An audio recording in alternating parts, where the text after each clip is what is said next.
In this video, we will be discussing three popular historical misconceptions that have been debunked but yet are still widely believed by the general public.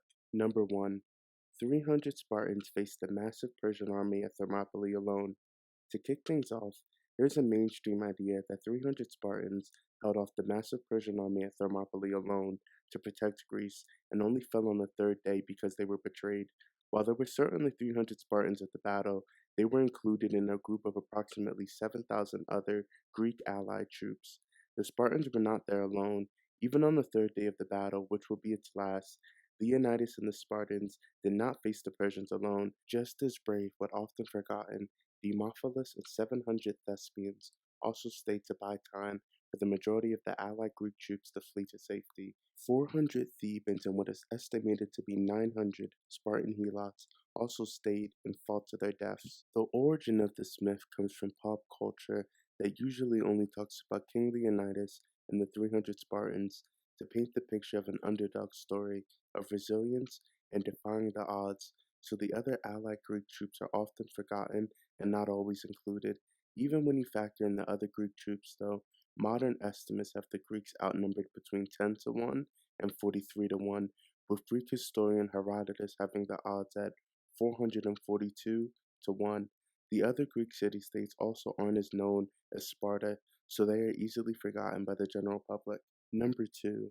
Man evolved from apes or monkeys. The origin of this misconception arises from two places.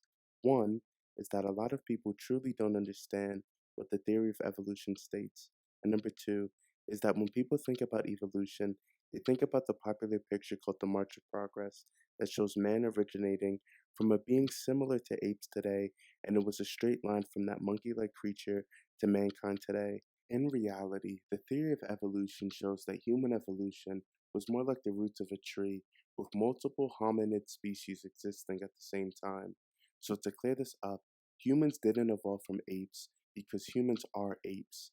The other great apes, chimpanzees, gorillas, bonobos, and orangutans, will be like our cousins, a part of the same hominid family, with two different parents, but have one common ancestor like a grandmother. The theory teaches modern day humans evolved from archaic humans the same way modern day chimps evolved from archaic chimps. Humans and the other apes are also not closely related to monkeys either, despite both being primates.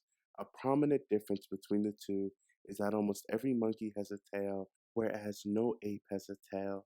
The last common ancestor between apes and monkeys is believed to have lived 25 million years ago, whereas the last common ancestor between humans and chimps is believed to have lived 6 to 8 million years ago. Number 3. Manhattan was sold for $24. Have you ever heard the story that the Dutch bought Manhattan Island for $24 worth of beads? Well, this isn't true, and in fact, we only have one primary source that the Dutch even bought Manhattan in the first place, in the form of a letter from a Dutch merchant where it is stated that they bought the island for the value of 60 Dutch guilders. If we are to believe what is in the letter, the modern value of 60 Dutch guilders at the time is a little over $1,140, 1,050 euros, or 900 pounds sterling. These currency conversions are from January 2024. The second problem is that it isn't mentioned who the Dutch bought the island from. It's extremely unlikely that the natives that inhabited Manhattan Island would have made this deal, as natives in this region did not believe in European-style land ownership and definitely did not believe in selling their ancestral lands to foreigners.